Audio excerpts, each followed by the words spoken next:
ও আমার ভাইয়েরা, আমার বাবাজিরা, পদ্মার অন্তরের মা ও বোনেরা, হায়াতের এই ক্ষুদ্র সময়টাকে যদি আমরা সচেতনভাবে ঈমান দিয়ে আমল দিয়ে সাজাইতে পারি, আল্লাহ পাক আমাদেরকে এরকম আল্লাহর হাজারো নিয়ামত দিয়া, ঈমানের মতো দৌলত দিয়ে জান্নাতি বানায়া, জান্নাতের মালা গলায় দিয়া দুনিয়া থেকে বিদায় করে নিয়ে যাবেন।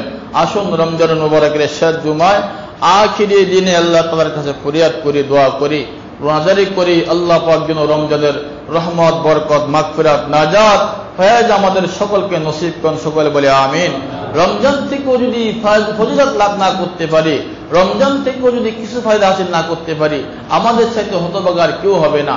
এজন্য আসুন ভাই, রমজান তো বিদায় নিয়ে চলে যাইতেছে, কি হাসিল করলাম, আল্লাহ তাআলার কাছে কি নিয়ে হাজির হব, এজন্য একটু চিন্তা করি, গবেষণা করি, আল্লাহ তাআলার কাছে রোনাজারি করি। আল্লাহ পাক রমজানের বরকতে আমাদের সকলের জীবনের গুনাহগুলিকে মাফ করে দেন।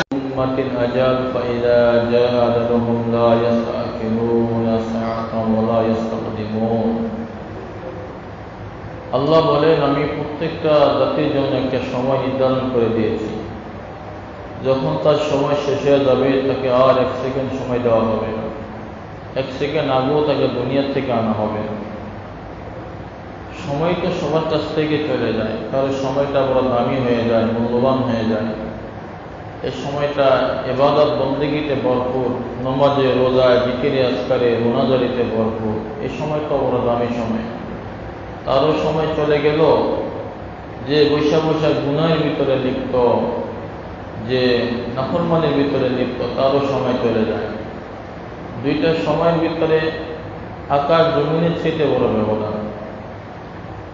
যে সময়টা বড় দামি, ইবাদত বন্দেগীতে কাটাইল, জিকিরে, ফিকিরে, নমাজে, কোরআনে কারিমের তেলাওয়াতে কাটাইয়া দিল, তারও একদিন মরণ হবে। আর যে হেলায় খেলায় সময় কাটাইতেছে, তারও একদিন মরণ হবে। মরণের হাত থেকে কেউ রেহাই পাবে না, মরণের হাত থেকে কেউ রেহাই পাবে না। মাত্র ক্ষুদ্র একটা জিন্দেগি, নির্দিষ্ট একটা সময়ের জন্য আল্লাহ পাক আমাদেরকে পাঠাইলেন। এই নির্দিষ্ট সময়টা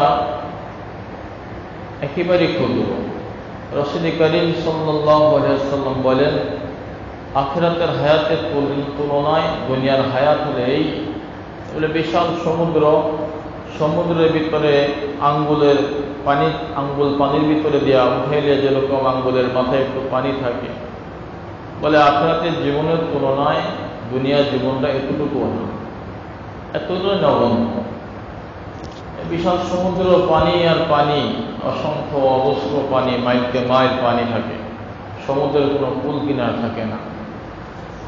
এই কুল কিনারবিহীন সমুদ্র, এই সমুদ্র থেকে আঙ্গুলের মাথা দিয়া পানি উঠাইলে পানিটা মাত্র কিঞ্চিতে হয়। বলে এরকম সমুদ্রের কুল কিনারা নাই, আখিরাতের জীবনের কোনো কুল কিনারা নাই। হায়াতের জীবনটা একটা সীমানা, সীমাবদ্ধ জিন্দেগি। ولكل أمة أجل فإذا جاء أجلهم لا يستأخرون ساعة ولا يستقدمون।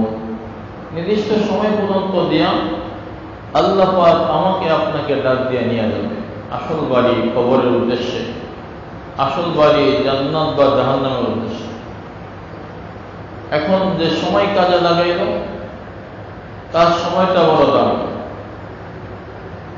চক্ষু বন্ধ হয়ে যাবে, আল্লাহ পাক দুনিয়ার সব কিছু তার চোখের সামনে হাজির করে দেবেন। স্বপ্নের মতো বান্দা দেখতে থাকবে, আমার এই হায়াতের ভিতরে কোন সময়টা আমি জিকিরে ফিকিরে কাটাইলাম, কোন সময়টা নামাজের সিজদার মধ্যে কাটাইলাম, কতটা সময় কোরআনে কারীম তেলাওয়াতের মধ্যে কাটিয়ে দিলাম, কতটা সময় মুনাজাতের মধ্যে কাটিয়ে দিলাম, কতটা সময় নীরবে নিথরে বসে বসে রব্বে কারীম আল্লাহর সাথে গোপনে গোপনে জিকরুল্লাহর মাধ্যমে বান্দা গোপন সম্পর্ক তৈরি করেছে। বান্দা দেখবে তার সময় সে কাজে লাগিয়ে দিল জিকিরের মাধ্যমে, কোরআনে কারীমের তেলাওয়াতের মাধ্যমে, নামাজের মাধ্যমে, রোনাজারের মাধ্যমে। বান্দা দেখে খুশি হয়ে যাবে, আমার সময়টা বড় দামি, আমি বড় দামি সময় কাটাইয়া আমি আমার রব, আমার মালিক আল্লাহর সামনে হাজির হয়ে গেলাম। দামি সময় নিয়ে আসে হাজির হয়ে গেল। যারা আমার খারাপ হবে, আমার নষ্ট হবে, বরবাদ বরবাদি আমল হবে, বান্দা এটাও দেখবে বেহুদা গল্পগুজবে সময় কাটিয়ে দিল, টিভির সামনে বসে বসে সময় কাটাইল,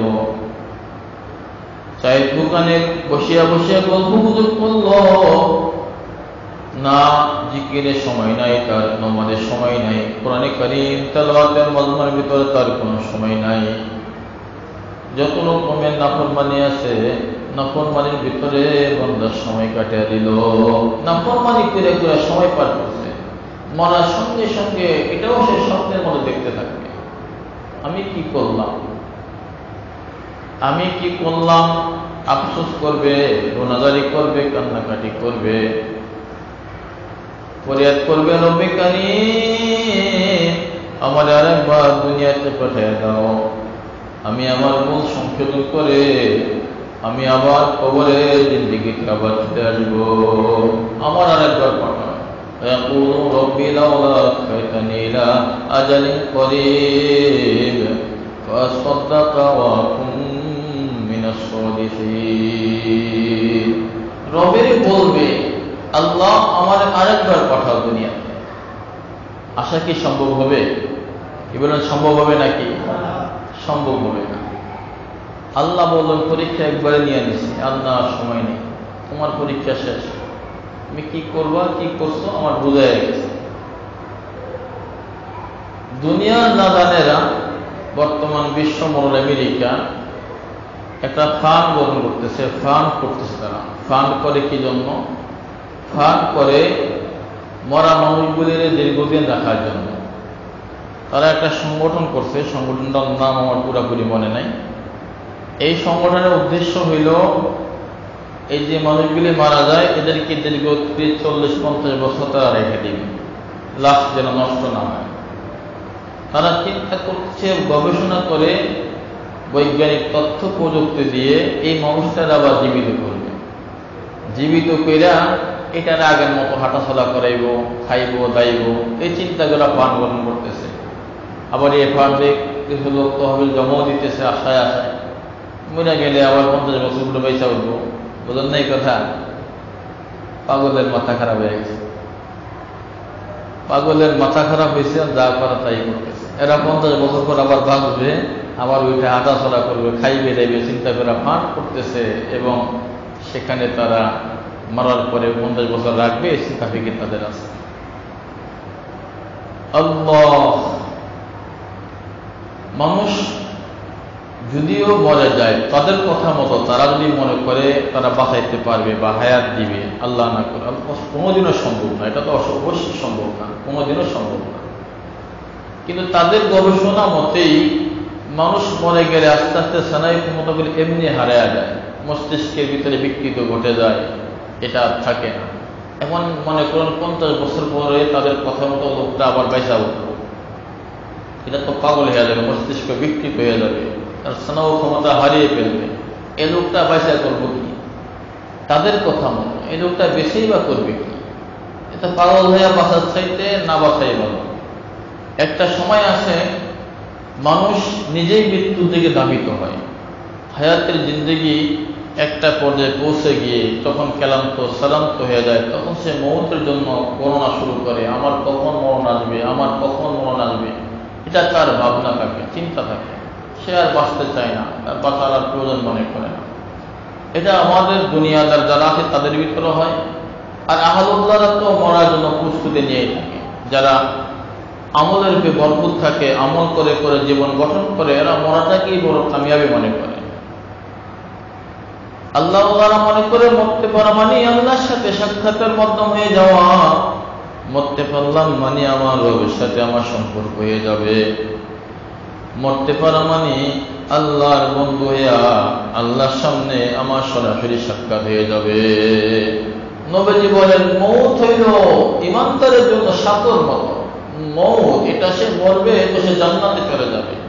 জান্নাতে যাওয়া মানে আল্লাহর সাথে সাক্ষাৎ হয়ে যাওয়া। মৌত, আর আমরা তো মৌতের ভয় করি, মন থেকে পালানোর চেষ্টা করি, যত রকমের ফিকির আছে সবই করি। সম্মানিত হাজিরিন, হায়াতের এই ক্ষুদ্র সময়কে কাজে লাগানোর জন্য বাড়ি করি, গাড়ি করি, বিল্ডিং করি, প্রাসাদ করি, কত কিছুই মানুষ করে। বাঁচার জন্য অসুস্থ হয়ে গেলে ডাক্তারের পেছনে পেছনে দৌড়ায়, হাসপাতাল ভর্তি হয়, মনে মনে ভাবে এখান থেকে আমি মনে হয় সুচিকিৎসা নিয়ে সুস্থ হয়ে বেরিয়ে যাব। কিন্তু কিছুক্ষণ পরে দেখে তার পাশে যে বেডে আরেকটা রোগী ছিল এটাই মারা গেল। যে ডাক্তার তাকে সেবা দিতেছে, চিকিৎসা করতেছে সুস্থ করার জন্য, ওই ডাক্তারের রোগী এটা ছিল, ওই হাতে রোগীটা মারা গেল, দুনিয়ার থেকে বেজায় নিয়ে চলে গেল। হাসপাতালে গেলে দেখা যায় কত রকমের মানুষ, কেউ কাঁদতেছে, কেউ হাসতেছে, কেউ রোনাজারি করতেছে, হাসপাতাল না গেলে বোঝানো যায় না। সম্মানিত হাজিরিন, রমজান মাস আমাদের কাছ থেকে বিদায় নিতেছে। বিদায় একটা কঠিন শব্দ। এই বিদায় লগ্নে আমি ওই আয়াতে কারিমাই তেলাওয়াত করেছি যেটা রমজানের শুরুতে বলেছিলাম। আল্লাহ পাক বলেন, ইয়া আইয়ুহাল্লাযীনা আমানু কুতিবা আলাইকুমুস সিয়াম কামা কুতিবা আলাল্লাযীনা মিন ক্বাবলিকুম লাআল্লাকুম তাত্তাকুন। আল্লাহ তাআলা রোজাকে ফরজ করে দিয়ে বললেন, ঈমানদারেরা আমি তোমাদের জন্য রোজাকে ফরজ করে দিলাম যেমন তোমাদের পূর্ববর্তীদের উপর রোজা ফরজ করেছি। কেন? লাআল্লাকুম তাত্তাকুন, যাতে করে তোমরা সবাই মুত্তাকিন হয়ে যাও, মুত্তাকিন হয়ে যাও, আল্লাহর ওলি হয়ে যাও, আল্লাহ তাআলার গোলাম হয়ে যাও। এই জন্য রোজাকে ফরজ করলাম। এখন তো রমজান মাস শেষ হয়ে গেল। এই শেষ লগ্নে আমার আমল কতটুকু পরিবর্তন হলো, আমার আখলাক কতটুকু পরিবর্তন হলো, আমার ইবাদত বন্দেগীর একাগ্রতা কতটুকু তৈরি হলো, নিজকে নিজে প্রশ্ন করলেই দেখা যাবে আমি আসলে কোন কিসমের মুত্তাকিন হইলাম, আমি আসলে কোন কিসমের গোলামি করলাম, ইবাদত করলাম। নিজেরা নিজের যাচাই বাছাই করলে প্রমাণ হয়ে যাবে আসলে রোজা আমাকে কতটুকু ফায়দা দিল, রমজান মাস থেকে আমি কতটুকু ফায়দা হাসিল করতে পারলাম। রমজান মাস পায়াও আল্লাহর হাবিব বলেন যে রমজান মাস পায়াও গুনাহ মাফ করতে পারে নাই, গুনাহ মাফ করাইতে পারে নাই, ওই ব্যক্তির জন্য ধ্বংস, ওই ব্যক্তির জন্য ধ্বংস। জোরে বলেন নাউযুবিল্লাহ। এটা ধ্বংসের কারণ রমজান মাস পায়াও গুনাহ মাফ না করাইতে পারা। এজন্য রমজানের এই আখিরি দিনে আল্লাহ তাআলার কাছে ফরিয়াদ করা। এই যে আজকে সন্ধ্যা হয়ে যাবে, চাঁদ উঠে যাবে, ওঠার সম্ভাবনাই প্রায় 99% বলা যায়। মধ্যপ্রাচ্যে আজকে ঈদ হইতে আছে, সেই হিসাবে আমাদের দেশে কালকে ঈদ হওয়ার সম্ভাবনাই গালেব। এই যে চাঁদ উঠে যাবে, উঠার পরে আজকের দিনে এতটুকু সময় যতটুকু দাম, এখন সুবহানাল্লাহ বলে যেরকম ফায়দা হবে, চাঁদ উঠার পরে সুবহানাল্লাহর অতটুকু ফায়দা হবে না। আলহামদুলিল্লাহ বললে যতটুকু ফায়দা হবে, চাঁদ উঠার পরে অতটুকু দাম থাকবে না, ওটা আবার অন্যরকম সব হবে। আর একই 70 এটা রমজান মাসের জন্য। রমজান মাস শেষ হয়ে যাবে, আমলের মেয়াদ শেষ হয়ে যাবে, তখন আর 170 আমল আসবে না, তখন আসবে 1 যা প্রাপ্য তাই আল্লাহ পাক দিয়ে দেবে। এই জন্য এই শেষ প্রান্তে শেষ সময়টা বেশি বেশি ইবাদত বন্দেগী করা, আল্লাহ তাআলার কাছে কান্নাকাটি করা, রোনাজারি করা, দোয়া খায়ের করতে থাকা যে আমার এই শেষ সময়টা আমি গনিমত মনে করি। তেলাওয়াতে কোরআনের মাধ্যমে, জিকির আজকারের মাধ্যমে, দোয়া খায়ের মাধ্যমে যেন কাটিয়ে যায়, আমরা সেদিকে খেয়াল থাকবো, সচেষ্ট থাকবো। সম্মানিত হাজিরিন, যার শেষ ভালো হবে আল্লাহ পাক তার সব ভালো করে দেন। হাদিসে আছে নবীজি বলেন, মান কানা কারা কালামি লা ইলাহা ইল্লাল্লাহ ওয়া দাখালাল জান্নাহ। যার শেষ কথা হবে লা ইলাহা ইল্লাল্লাহ, এই লোকটা বিনা হিসাবে আল্লাহর জান্নাতে চলে যাবে, আল্লাহর জান্নাতে যাবে। রমজান মাস শেষ, এই শেষ সময় আমি যদি বেশি বেশি ইবাদতের মাধ্যমে আল্লাহ তাআলার কাছে এরকম রোনাজারি করতে পারি, বেশি বেশি জিকরুল্লাহ করতে পারি, বুঝতে পারবো যে আল্লাহ পাক রমজানের ফয়েজ বারাকাত আমাকে দান করছে।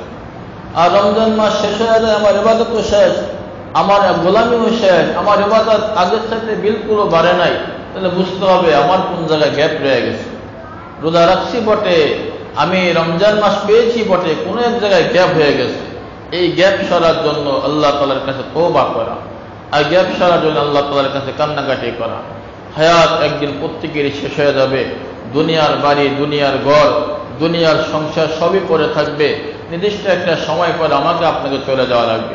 চলে যাওয়ার পরে আমার আপনার সম্পদ হবে নেক আমলগুলো, চলে যাওয়ার পর আমার আপনার সঞ্চয় হবে নেক আমলগুলো, যেগুলি আমি করতেছি এখানে বৈশা বৈশা দান সদকা করলাম, জিকির আজকার করলাম, তাসবিহ তাহলিল করলাম, দোয়া খায়ের করলাম, এগুলি সবই আমার সঙ্গে হবে।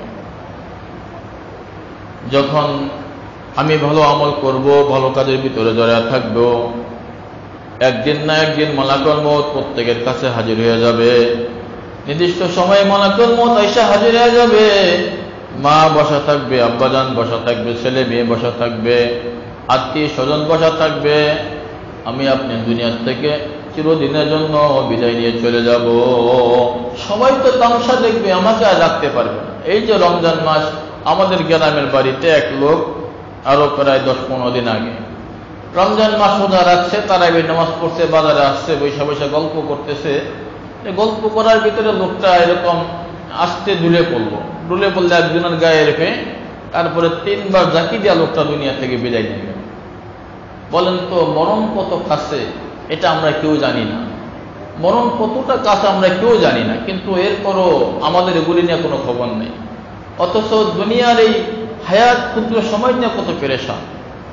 রাসূল করিম সাল্লাল্লাহু আলাইহি ওয়াসাল্লাম বলেন, আল্লাহ পাক যখন জান্নাতকে সৃষ্টি করলেন, জান্নাত সৃষ্টি করার পরে হাজারো নাজ নেয়ামত দিয়ে জান্নাতকে সাজাইলেন। সাজানোর পরে আল্লাহ পাক জিবরাইল আমিন আলাইহিস সালামকে বললেন, জিবরাইল এবার জান্নাতটা দেখা আসো। জিবরাইল আলাইহিস সালাম জান্নাত দেখা হাজারো নাজ নেয়ামত, হাজারো এরকম সৌন্দর্য দেখা জিবরাইল আমিন বললেন, আল্লাহ যে জান্নাত আপনি বানাইলেন, আপনার কোন বান্দা জান্নাত থেকে দেখে জান্নাত থেকে মাহরুম হতে চাইবে না। যে জান্নাত আপনি বানাইছেন এটা থেকে কেউ মাহরুম হইতে চাইবে না। আল্লাহ পাক আবার জান্নাতকে সাজাইলেন নানান রকমের ইবাদত বন্দেগী দিয়ে, নামাজ দিয়ে, রোজা দিয়ে, জিকির দিয়ে, যাকাত দিয়ে, হজ দিয়ে, এরকম দান সাদাকা দিয়ে জান্নাতকে সাজায়া দিলেন।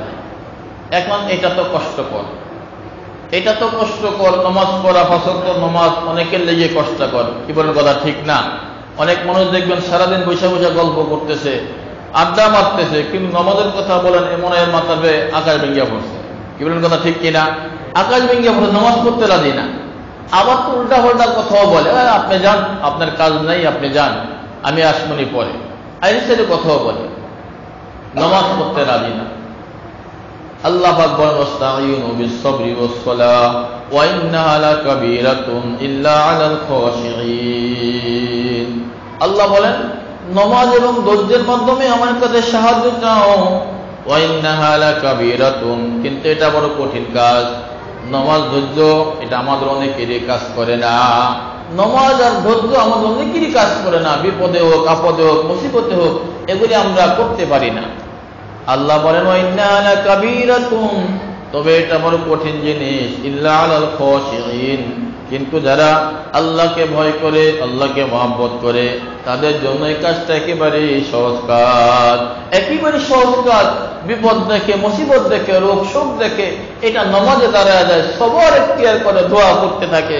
1 দিন, 2 দিন, 1 বছর, 2 বছর, 5 বছর, 10 বছর, 30 বছরও তওবা করে, তারপরও সে সবর হারায় না। জোরে বলেন সুবহানাল্লাহ। আইয়ুব নবী আলাইহিস সালামকে আল্লাহ তাআলা রোগ দিলেন, তামাম শরীরের ভিতরে কীট পতঙ্গ হয়ে গেল, সমস্ত শরীর কিট কিট করে পোকা কামড়াইতেছে। আইয়ুব আলাইহিস সালাম কিছুই বলেন না, উনি জিকির করতেছেন, জিকিরে সময় কাটায়। পছন্দ ধরতে ধরতে এক পর্যায়ে সমাজের মানুষ শরীরের দুর্গন্ধের কারণে সমাজ থেকে বাহির করে পালাইয়া দিল জঙ্গলের ভিতরে। ওনার স্ত্রী সহ উনি জঙ্গলের ভিতরে থাকেন। একটা সময় এই কীট, এই পোকামাকড় জিহ্বার মধ্যে আক্রমণ করলো। সারা শরীর খাইতে খাইতে জিহ্বাটা বাকি ছিল, এই জিহ্বার ভিতরও আক্রমণ করে বসলো। আইয়ুব নবী আলাইহিস সালাম এতদিন কোনো কথা বলে না। যখন জিহ্বা আক্রমণ করলো, আইয়ুব নবী আলাইহিস সালাম ধৈর্যের বাঁধ ভেঙে দেন নাই, অসবর হন নাই, সবর শক্তি হারিয়ে ফেলেন নাই।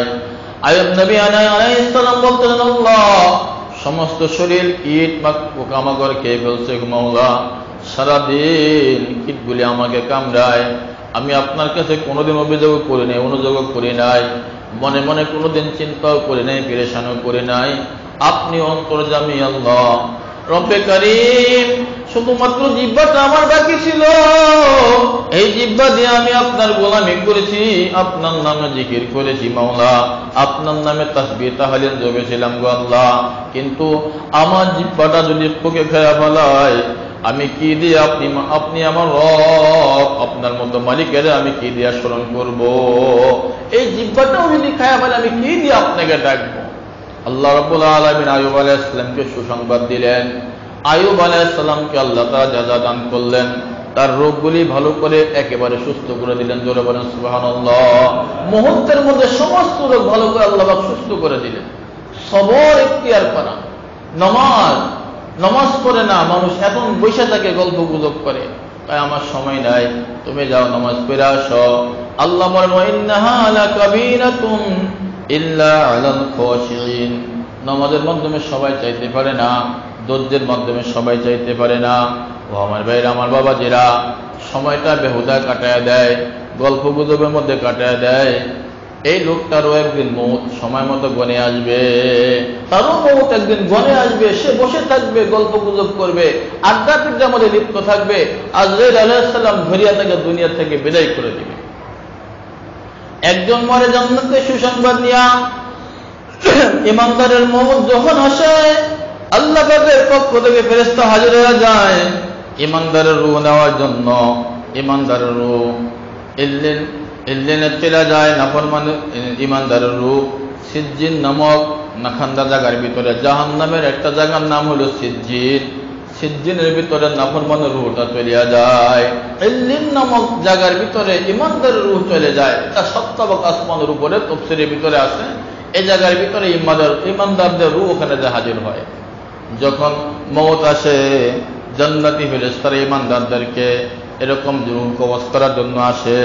আল্লাহ পাক বলেন, আমার ফেরেশতারা আমার বান্দা যে জান্নাত কামাই করলো, রমজান মাসে রোজাগুলি রাখলো, তারাবি নামাজ আদায় করলো, ইতিকাফ করলো, ইফতারি করলো, সেহরি খাইলো, দান সাদাকা করলো, বান্দার এই আমলের বিনিময়ে আমি আল্লাহ কি জান্নাত বানাইলাম।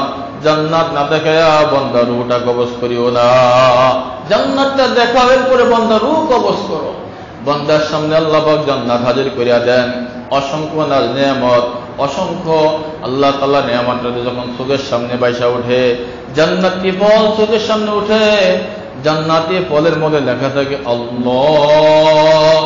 এটা দেখা আল্লাহ পাকের ইমানদার বান্দা খুশি হয়ে যায়, একটা হাসি দেয়, হাসির সঙ্গে সঙ্গে তার রূহটা বের হয়ে যায়। জোরে বলেন সুবহানাল্লাহ।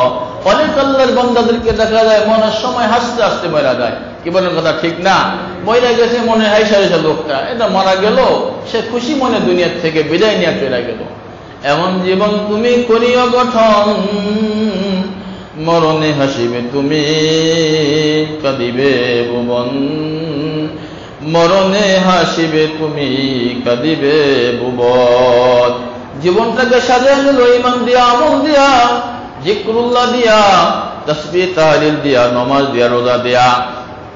আল্লাহ পাক বলেন, জিবরাইল এবার জান্নাতটারে দেখো, জান্নাতের চতুর্দিকে নাজ নিয়ামত, এবার জান্নাতের চতুর্দিকে কাটা, নামাজের কাটা, রোজার কাটা, জিকরুল্লাহর কাটা, ইবাদত বন্দেগীর কাটা, যাকাত দেওয়ার কাটা। যাকাত তো একটা শক্ত জিনিস, যাকাত আমরা অনেকেই দিতে চাই না। আমার মনে মনে মাঝে মাঝে অনেক শক্ত লাগে। এবছর যাকাত হিসাব করে দেখি 1 লাখ টাকার উপরে আসে বছর যাকাত। এটা কঠিন হয়ে গেল না আমার মতো মানুষের 1 লক্ষ টাকা। মালদারের দিক দিয়ে বাড়ছে, এটা আর দেখি না, কিন্তু জাকাতের টাকা বাইরে গেছে, এটা আমার নজরে বেড়ে গেছে। কথা বোঝাইতে পারছি? জাকাতের টাকা বাড়ছে, যা নজরে পড়ছে, 1 লাখ টাকার উপরে জাকাত হিসাব করছে, কিন্তু আমার যে আরেক দিক দিয়ে টাকাও বেড়ে গেছে, এটা আমার হিসাব আর আসে না। আলহামদুলিল্লাহ, রমজানের ভিতরে জাকাত পরিশোধ করার চিন্তা করছি, প্রায় 100 হয়ে গেছে। প্রায় 80,000 টাকার উপরে জাকাতের টাকা রমজানের ভিতরে শোধ করবো ইনশাআল্লাহ, আমার আশা আছে। আমি তো অন্য বছর রাইখা দিয়ে এগুলি মাঝে মাঝে দিতে থাকি, এবছর এটা রাখবো না, দিয়ে দেব।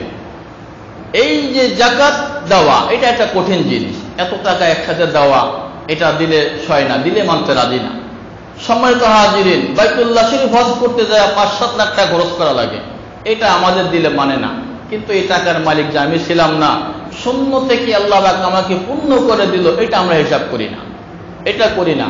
এই জন্য জিবরাইল আমিন আলাইহিস সালাম বলেন, আল্লাহ জান্নাতের চতুর্দিকে যে কাটা দিয়া সাজাইলা মাওলা, নামাজ দিয়া, রোজা দিয়া, এরপরে যাকাত দিয়া, হজ দিয়া, বাইতুল্লাহ গায়া হজ করার মতো কাটা লাগাইয়া দিলা, নামাজের মতো কাটা লাগাইয়া দিলা, রোজার মতো কাটা লাগাইয়া দিলা। নামাজ রোজা এই দুইটা মোটামুটি সহজ আমল, কিন্তু মানুষ অর্থ দেওয়াটা বড় কঠিন হয়ে যায়, অর্থ ব্যয় করাটা বড় কঠিন হয়ে যায়। এটার দিকে আমরা খুবই দুর্বল। অর্থ দিয়া আল্লাহর ঘরে দেওয়া, মসজিদে দেওয়া, মাদ্রাসায় দেওয়া, মানুষকে দান করা, এই ব্যাপারটার দিক থেকে আমরা বড় কঠিন। এখানে আমাদের দিল খটকা লেগে যায়, না এটা দিতে চাই না, এখানে আসলে আমরা ব্রেক মেরা ফেলাই। বলে নামাজ পড়তে পারবো, রোজা রাখতে পারবো, কান্নাকাটি করতে পারবো, জিকরুল্লাহ করতে পারে, কিন্তু দানের বেলা বড় দুর্বল, দান করতে রাজি না। কিন্তু আকাম কুকামের টাকা ব্যয় করতে একটু চিন্তা করে না। এই ঈদের বাজারে মহিলারা যেরকম জাফায়া জাফায়া মার্কেটে ঘুরতেছে, মনে হয় দেশের মধ্যে কোনো পুরুষ সব যা ছিল পুরুষেরা মহিলা গেছে, এখন মহিলাদের রাজত্ব চলতেছে। জোরে বলেন কথা ঠিক কিনা? মহিলাদের রাজত্ব চলতেছে মার্কেটগুলোতে, এখন তো পুরুষ নাই বললে চলে। পুরুষেরা ঘরে বসে থাকে আর মা বোনেরা এখন রাস্তা রাস্তা মার্কেট করতেছে। জোরে বলেন কথা ঠিক কিনা? রমজান মাস গুনাহ মাফের মাস, মাগফিরাতের মাস, নাজাতের মাস। আপনি ঘরে বসে রইলেন আর বিবিরে পাঠালেন মার্কেট করতে বলে। আপনার রোজাদার, আপনিও রোজাদার, আপনার রোজা আপনাকে দুনিয়াতেই গুনাহ থেকে বাঁচাইতে পারলো না, জাহান্নামের আগুন থেকে কিভাবে বাঁচাবে? আপনি নামাজি দরবেশ, নামাজ পড়েন, সেজদার মধ্যে বেড়া কান্নাকাটি করেন, আপনার বিবি বেপরোয়া হয়ে রাস্তা রাস্তা ঘুরতেছে, মার্কেট করতেছে, আপনিও নামাজি। আপনার মতো নামাজি ফাওয়াইলুল লিল মুসাল্লিন আল্লাযীনা হুম আন সালাতিহিম সাহুন। এই নামাজিদের জন্য ওয়াইল দোজক আল্লাহ তাআলা বানায় রাখছেন। জোরে বলেন নাউযুবিল্লাহি মিন যালিক। কেমন কথা বল! আমাদের কি হলো? মা বোনদেরকে বাজারে ছেড়ে দিলাম, মার্কেটে ছেড়ে দিলাম, রাস্তাঘাটে ছেড়ে দিলাম, আমরা অসহায় হয়ে গেলাম। আমাদের কি হলো? জিবরাইল আমিন আলাইহিস সালাম বলেন, আল্লাহ এত কাটা ওভারটেক কইরা আপনার বান্দারা জান্নাতে যেতে পারবে না। আল্লাহ পাক এবার জাহান্নামকে তৈরি করলেন। জাহান্নামের আযাব আর গজব, হাজার হাজার রকমের শাস্তি, আযাব আর গজব থাকবে। এত রকমের গজব দেখা জিবরাইল আমিন আলাইহিস সালাম জাহান্নাম দেখতে গেলেন। দেখা জিবরাইল পেরেশান হয়ে গেলেন, ডাক দিয়া বললেন, রব্বুল আলামিন, যে জাহান্নাম আপনি বানাইছেন, আপনার কোন বান্দা বান্দি জাহান্নামের কথা শুনলে কোনোদিনও জাহান্নামে যাইতে রাজি হবে না, কোনোদিনও রাজি হবে না। এবার আল্লাহ পাক জাহান্নামকে দুনিয়া চাকচিক্য দিয়া সাজায়া দিলেন, দুনিয়া সৌন্দর্য দিয়া সাজায়া দিলেন, বেপরদা নারী বেপরদা দিয়া সাজায়া দিলেন, বেনামাজি দিয়া সাজাইলেন, বেরোজগারি দিয়া সাজায়া দিলেন, আড্ডা দিয়া গল্প গুজব দিয়া সাজায়া দিলেন। জোরে বলেন নাউযুবিল্লাহ। জিনা ব্যভিচার দিয়া সাজায়া দিলেন, ডিশাল্লাই নাই না ঘরের ভিতরে নাফরমানি দিয়া সাজায়া দিলেন। ইন্টারনেট সংগ্রহ কইরা ঘরের কোনায় বৈশা বৈশা, বাগানের ভিতরে, রাস্তার ভিতরে, মোবাইলের ভিতরে ইন্টারনেট দিয়া, এরকম হাজার রকমের নাফরমানির মজমা দিয়া আল্লাহ পাক জাহান্নামের চতুর্দিক সাজায়া দিয়েছে। জোরে বলেন নাউযুবিল্লাহ। জিবরাইলের ডাক দিয়া বলে, জিবরাইল জাহান্নামটা দেখে আসো।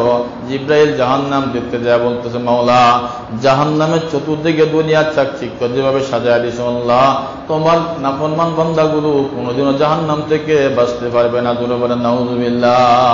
এই জাহান্নাম থেকে এরা বাঁচতে পারবে না। এই জাহান্নাম দেখা দেখা নাজ নেয়ামত দেখবে, চাকচিক্য দেখবে, বেগানা নারীকে দেখবে, বেগানা ছেলেকে দেখবে, টিভি দেখবে, গান বাজনা দেখবে, দেখা দেখা জুয়া খেলবে, তাস খেলবে, মদ খাবে, গাঁজা খাবে, এরপরে সুদ খাবে, ঘুষ খাবে।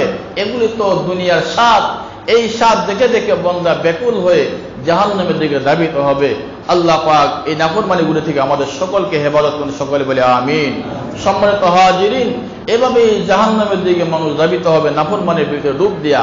আবার নেককার বান্দা বান্দিরা জান্নাত কামাই করবে নেক আমল করে করে, এরকম হাজারো নেক আমলের ভিতরে ডুব দিবে, হজ করবে, যাকাত দিবে, বাইতুল্লাহ শরীফ চলে যাবে আল্লাহর দিদার পাওয়ার জন্য।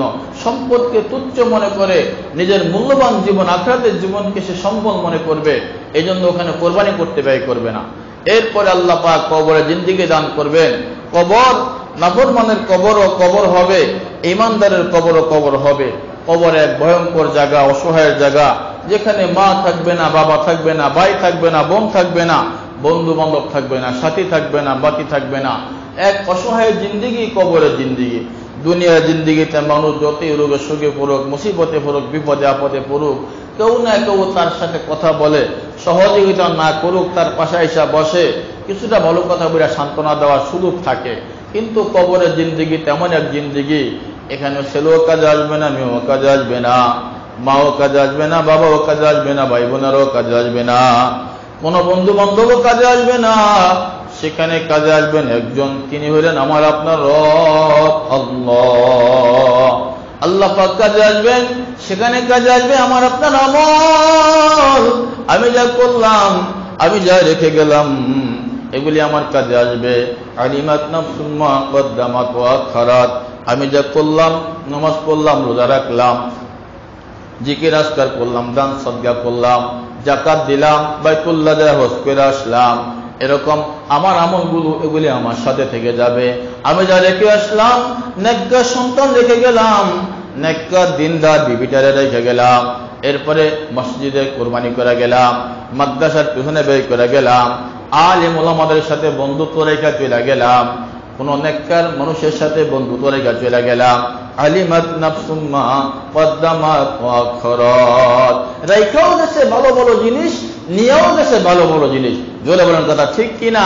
রাইখা গেছে ভালো ভালো মানুষের সাথে সম্পর্ক রাইখা গেছে, নমাজির সাথে সম্পর্ক রাখছে, দিনদার আল্লাহওয়ালা আল্লাহর গোলামের সাথে সম্পর্ক রেখে গেছে, আলেমের সাথে বন্ধুত্ব রেখে গেছে, মসজিদের সাথে তার কানেকশন রেখে গেছে, মসজিদ দান সদকা করে দিয়ে গেছে, মাদ্রাসার জন্য অডেল ভাবে সম্পদ দিয়া দান করে মাদ্রাসা করে দিয়ে গেছে, এক ভালো কাজের আঞ্জাম সে দিয়ে গেল, রাস্তার মধ্যে ভুল করে দিয়ে গেল, কোন মানুষের জন্য অসহায় মানুষকে সহযোগিতা করে গেল।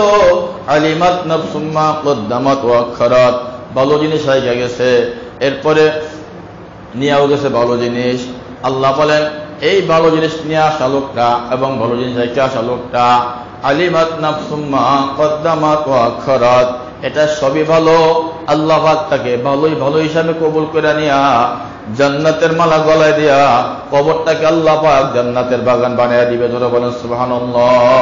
কবর জান্নাতের বাগান বানিয়ে দেয়, মরতে দেরি হয়, কবরটাকে প্রশস্ত করতে আল্লাহ একটু দেরি করে নাই। আমরা তো দেখি কবর 3.5 হাত মাটির ঘর মাত্র 1 হাত 1.5 হাত জায়গার মধ্যে রেখে আসি। আল্লাহ নবী বলেন না, তোমরা দেখে আসো 1 হাত 1.5 হাত, 3.5 হাত মাটির ঘর তোমরা দেখে আসো এটা মাত্র। কিন্তু আমি নবী বইলা দিলাম, আমার ইমানদার উম্মতেরা যখন অন্ধকার কবরে চলিয়া যায়, আল্লাহ পাক তার কবরটাকে প্রশস্ত করে দেয়। কত প্রশস্ত করে দেয় বলে, তার দৃষ্টি সীমা যত দূর যায়, ডানে তাকায়, বামে তাকায়, সামনে তাকায়, পিছনে তাকায়, যতটুক তার দৃষ্টি যাবে আল্লাহ পাক ততটুক পর্যন্ত তার কবরটাকে প্রশস্ত করে দেয়। যারা বলেন সুবহানাল্লাহ। এত বড় কবর তার প্রশস্ত হয়ে যায়। শুধু প্রশস্তই হয় না, এটাই আল্লাহ তাআলা জান্নাতের বাগান বানিয়ে দেন, জান্নাতি নাজ নিয়ামত দিয়া কবরটাকে সাজায়া দেন। জান্নাতের হুর গেলমানেরা, জান্নাতি ফেরেশতারা এসে কবরের মধ্যে হাজির হয়ে যায়, খোঁজ গল্প করে, আলাপ চারিতার সময় কাটায় দেয়, আলাপে আলাপে সময় চলে যায়। একদিন ফেরেশতারা দিয়ে বলবে, এবার তুমি তোমার আসল বাড়ি, তুমি তোমার জান্নাতে চলে যাও, উঠো, এবার কবরের জিন্দেগি ছেড়ে দাও, এটার চাইতে আরামদায়ক জিন্দেগি আল্লাহ তোমার জন্য বানায় রাখছে জান্নাত, ওই জান্নাতে তুমি চলে যাও। দূরে বলেন সুবহানাল্লাহ। এই মুর্দা ব্যক্তি, কবরের ব্যক্তি ডাক দিয়া বলবে, এ ফেরেশতা তুমি কি বলতেছো? আমি তো দুনিয়াতে শুনেছিলাম কবরের ভিতরে 1000 1000 বছর থাকা লাগবে, এরপরে ফুলসিরাত পার হওয়া লাগবে, এরপরে মিজানের পাল্লার মধ্যে দাঁড়ানো লাগবে, হাসরের ময়দানে দাঁড়ানো লাগবে, আমলনামা ডান হাত বা বাম হাতে আসবে, এরপরে জান্নাত জাহান্নামের ফয়সালা হবে। আর তুমি বলতেছো আমার জান্নাতে চলে যাওয়ার জন্য। আসলে এই ঘটনাটা বুঝি নাই, তুমি কি মিথ্যা কথা বলতেছ না দুনিয়ার আলেম ওলামারা মিথ্যা কথা বলছিল? কোনটা সত্য আমারে বুঝে বলো। ওই ফেরেশতা ডাক দিয়া বলবে, এই আলেমেরাও মিথ্যা বলে নাই, আমিও মিথ্যা বলে নাই, তুমি তোমার জীবনকে আল্লাহ তাআলা রেজামন্দি দিয়ে সাজে আসছো, জীবন চলে গেছে নামাজ ছেড়ে দাও নাই, জীবন চলে গেছে রোজা ছেড়ে দাও নাই, জীবন চলে গেছে মন বড় কঠিন ছিল, যাকাত ফরজ হয়ে গেল, যাকাত দিতে মন চাই নাই, তুমি যাকাত আদায় করে দিয়েছো। বাইতুল্লাহ শরীফ হজ করার ফরজ তোমার উপর হয়ে গিয়েছিল, তুমি হজ করতে মন বাধা দিয়েছিল, নফস তোমাকে আটকে দিয়েছিল, তুমি সব বাধা উপেক্ষা করে আল্লাহর ঘরে যে হজ করে আসছিলা, দান করার সময় মনটা কঠিন হয়ে গিয়েছিল, এই কঠিন মনটাকে দুর্বল করে দিয়া নরম করে দান করে দিছিলা। বান্দা আল্লাহ জাল্লা শানু তোমার বড় খুশি হয়ে গেছে। এজন্য হাজার হাজার বছরের কবর এটা তোমার আল্লাহ বুঝতে দেয় নাই, হাজার হাজার বছরের কিয়ামতের ময়দান তোমারে বুঝতে দেয় নাই, ফুলসিরাত মিজান তোমারে বুঝতে দেয় নাই। আল্লাহ পাক তোমারে বিনা হিসাবে আল্লাহ জান্নাতে পাঠিয়ে দিয়েছে। জোরে বলেন সুবহানাল্লাহ। তোমারে বিনা হিসাবে জান্নাত দিয়ে দিয়েছে। জোরে বলেন সুবহানাল্লাহ। আল্লাহ তাআলার কত বড় নিয়ামত। আল্লাহ পাক যা হিসাব নেওয়া শুরু করে দিবেন তার কোনো স্থান নাই। এরকম বিনা হিসাবে জান্নাতে চলে যাবে। এই লোকটাকে জিজ্ঞাসা করা হবে, জান্নাতি লোকটাকে, ইমানদারকে জিজ্ঞাসা করা হবে, তুমি যে কবরের ভিতরে ছিলা কতক্ষণ ছিলা? এটা বলবে একদিন বা অর্ধদিন ছিলাম। জোরে বলেন সুবহানাল্লাহ। এক কঠিন জিন্দেগি কবরের জিন্দেগি। এই জিন্দেগিতে সে থাকবে হাজার হাজার বছর। ও বলবে না আমি এতদিন ছিলাম না, আমার মনে হয় একদিন বা আধা দিন ছিলাম। আল্লাহু আকবার, আল্লাহু আকবার। আল্লাহ যাকে মাফ করে দিবেন, যার কবরকে জান্নাতের বাগান বানিয়ে দিবেন, এরকম ভাবে তাকে বুঝতেও দিবেন না কোথায় দিয়ে হাজার হাজার বছর চলে যাবে। সে বলবে যে একদিন বা দুদিন ছিলাম। ফেরেশতারা যা বলবে একদিন দুদিন ছিল না, হাজার হাজার বছর অতিক্রান্ত হয়ে গেছে। আল্লাহ পাক তোমারে বুঝতে দেয় না বাবাজি। আল্লাহ পাক কোন নেককারকে বুঝতে দিবে না। সুখের দিন তাড়াতাড়ি চলে যায়, দুঃখের রাত্রি সহজে যায় না। জোরে বলেন কথা ঠিক কিনা? দুঃখের রাত এটা সহজে শেষ হয় না, আর সুখের রাত্রটা মনে হয় তাড়াতাড়ি শেষ হয়ে গেল। এই মাত্র শুরু হইলো আবার শেষ হয়ে গেল। এই ইমানদারেরা এত বড় সুখময় জিন্দেগি পাবে, আল্লাহ পাক তাদেরকে এরকম ভাবে জান্নাতে পৌঁছে দিবেন, তারা বুঝতে পারবে না। জান্নাতের ভিতরে হাজার হাজার নিয়ামত থাকবে। বান্দা যখন যেটা মন চায় ওটাই গ্রহণ করবে। আল্লাহ পাক কোনো দরাবন্দি করবেন না, নিষেধও করবেন না। হাজার হাজার নিয়ামত বান্দার চোখের সামনে ঝুলতে থাকবে, দেখতে থাকবে। পাখি থাকবে, পশু থাকবে, মাছ থাকবে, গাছ থাকবে, হাজারো ফলমূল থাকবে। বান্দা মনে চাইবে আল্লাহ তাআলা সঙ্গে সঙ্গে তার মুখের সামনে হাজির করে দিবেন। যারা বলেন সুবহানাল্লাহ। সঙ্গে সঙ্গে হাজির করে দিবেন আল্লাহ জাল্লা শানু। এবার বান্দাকে দিদার দিবেন। আল্লাহ তাআলা ডাক দিবেন, বান্দা জান্নাতীরা, আমার জান্নাতি বান্দারা, তোমরা দীর্ঘদিন জান্নাতে ছিলা, জান্নাতে বসবাস করতেছ, আমি তোমাদেরকে সব নিয়ামত ভরপুর করে দিতেছি, আমার নিয়ামতের মধ্যে কোনো কমতি নাই। আল্লাহ ডাক দেয়া বলবেন, ও জান্নাতীরা, তোমরা কি এমন কোন চাহিদা তোমাদের আছে? তোমরা বলো এমন কি তোমরা পাও নাই, জিনিসটা আমি তোমাদেরকে দিতে পারি। জান্নাতীরা সমস্যার ডাক দেয়া বলবে, রব্বে কারীম, তোমার জান্নাত নিয়ামতে ভরপুর, কোনো কিছু বাকি নাই, কোনো কিছু আমাদের চাওয়া নাই, পাওয়া নাই। আল্লাহ বলবেন, না আমি তোমাদেরকে আরো দিব, আরো দিব, আরো দিব। জোরে বলেন সুবহানাল্লাহ। আল্লাহ বলবেন, জান্নাতীরা তোমাদের কোনো চাহিদা আছে নাকি? আল্লাহ পাকের বান্দারা ডাক দেয়া বলবে, ও রব্বুল আলামিন, দুনিয়ার জিন্দেগিতে নামাজের মুসল্লার মধ্যে পড়িয়া, সিজদার মধ্যে পড়িয়া তোমারে খুঁজছিলাম। আল্লাহ ঘরের কোনায় মুসল্লা বিছায়া সিজদার মধ্যে পড়িয়া তোমারে ডাকছিলাম।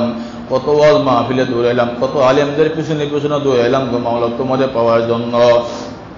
দুনিয়াতে তোমার সাক্ষাৎ পাই নাই, দুনিয়াতে তোমার দেখা পাই নাই। তুমি বলেছিলা আমাদেরকে জান্নাতের মধ্যে সাক্ষাৎ দিবা। আল্লাহ হাজারো নাজ নিয়ামত দিলা, হাজারো হুর গেলমান দিয়া সাজায়া দিলা জান্নাতের, কিন্তু তোমার আমরা দেখতে পারলাম না, তোমার আমরা দেখি নাই, তোমাকে আমরা একটা বারের জন্য দেখি নাই। আল্লাহ পাকের আশিক বান্দা বান্দিরা ডাক দেয়া বলবে, জান্নাত ও দোজখ সে ইয়া রব क्या करो, आरज़ू है मैं तुझे देखा करो, आरज़ू है मैं तुझे देखा करो।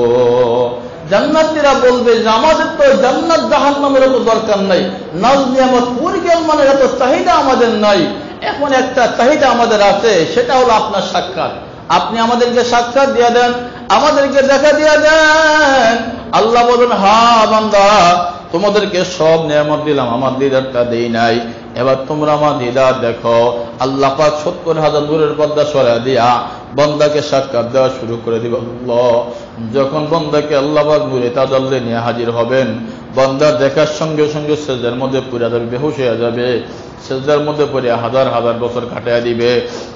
হুরেরা বলবে, মাওলা তোমার গোলামের আর কত বছর আটকে রাখবে, আমাদের কাছে ফিরে দাও। আল্লাহ পাক বান্দাদের হুশ ফিরে দিবেন, আবার বান্দারা হুশে আসবে, আল্লাহ গায়েব হয়ে যাবেন। জান্নাতীরা বলবে মাত্র আসতে না বা চলে গেলেন আল্লাহ। আল্লাহ বলবেন বান্দা 40,000 বছর তোমরা কাটিয়ে দিলা। বান্দা বলবে আল্লাহ আপনাকে তো দেখার মতো দেখি নাই। আল্লাহ বলবেন বান্দা নূরের তাজাল্লি নিয়ে হাজির হইলাম, এবার নূরের জামালি নিয়ে হাজির হব, তোমরা আমার দেখার মতো দেখো। বান্দা আল্লাহকে 40,000 বছর পর্যন্ত একটানা আল্লাহর দিকে তাকিয়ে থাকবে। জোরে বলেন সুবহানাল্লাহ। জান্নাত ও দোজখ সে আরাম क्या करो, আরজু है मैं तुझे देखा करो। এরকম হাজারো নিয়ামত প্রতিদিন নিত্য নৈমিত্তিক ভাবে আল্লাহ তাআলা জান্নাতীদেরকে দান করতে থাকবেন। আর নাফরমানদের কবর, নাফরমানকে যখন কবরে রাখা হয়, নাউযু বিল্লাহি মিন যালিক, মরার সঙ্গে সঙ্গে তার কবর থেকে ডাকাডাকি শুরু করে দেয়, এ নাফরমান তুই আমার ভিতরে আয়, তুই সারা জীবন ভর নাফরমানি করলি, রমজান মাস জুড়েও নাফরমানি করলি, আয় তোকে আমি আর তোর অসাধারণ বুঝাইয়া দিব। জোরে বলেন নাউযু বিল্লাহ। আল্লাহর হাবিব বলেন নাফরমানকে যখন কবরে রাখা হয়, নাফরমানের কবরের দুই পাশের মাটি এমন জোরে চাপ দিবে, এক পদের হাড্ডিগুলি অন্য পদের মধ্যে ঢুকিয়ে যাবে। জোরে বলেন নাউযু বিল্লাহ। আল্লাহর হাবিব বলেন নাফরমানের কবরে একটা না দুটা না 99টা সাপ এসে হাজির হয়ে যাবে, এক একটা সাপ দংশন করবে, 70 হাত মাটির নিচে চলিয়া যাইবে, আবার টানিয়ে উঠাবে, আবার দংশন করবে। এভাবে আযাবের পর আযাব, গজবের পর গজব চলতে থাকবে। আল্লাহর হাবিব বলেন নাফরমানের কবরের ভিতরে আল্লাহ পাক জাহান্নামের আগুন ভরপুর করে দিবে। জোরে বলেন নাউযু বিল্লাহ। আগুন দিয়া, জাহান্নামের আগুন দিয়া কবর ভরপুর হয়ে যাবে, চতুর্দিকে আগুন থাকবে। ও আমার ভাইরা, আমার বাবাজিরা, পদ্মার অন্তরালের মা ও বোনেরা, হায়াতের এই ক্ষুদ্র সময়টাকে যদি আমরা সচেতনভাবে ঈমান দিয়ে আমল দিয়ে সাজাইতে পারি, আল্লাহ পাক আমাদেরকে এরকম আল্লাহর হাজারো নিয়ামত দিয়া, ঈমানের মতো দৌলত দিয়ে জান্নাতি বানায়া, জান্নাতের মালা গলায় দিয়া দুনিয়া থেকে বিদায় করে নিয়ে যাবেন। আসুন রমজানুল মুবারকের শেষ জুমায় আখিরি দিনে আল্লাহ তাআলার কাছে ফরিয়াদ করি, দোয়া করি, রোজাদারি করি, আল্লাহ পাক যেন রমজানের রহমত, বরকত, মাগফিরাত, নাজাত, ফয়েজ আমাদের সকলকে নসিব করেন। সকলে বলে আমিন। রমজান থেকেও যদি ফজিলত লাভ না করতে পারি, রমজান থেকেও যদি কিছু ফায়দা হাসিল না করতে পারি, আমাদের চাইতে হতভাগার কেউ হবে না। এজন্য আসুন ভাই, রমজান তো বিদায় নিয়ে চলে যাইতেছে, কি হাসিল করলাম, আল্লাহ তাআলার কাছে কি নিয়ে হাজির হব, এজন্য একটু চিন্তা করি, গবেষণা করি, আল্লাহ তাআলার কাছে রোনাজারি করি। আল্লাহ পাক রমজানের বরকতে আমাদের সকলের জীবনের গুনাহগুলিকে মাফ করে দেন। আল্লাহ পাক রমজানের বরকতে আমাদের সবাইকে মুত্তাকিন, ফরজগার বানিয়ে দেন। সকলে বলে আমিন। ও আখিরে দাওয়া।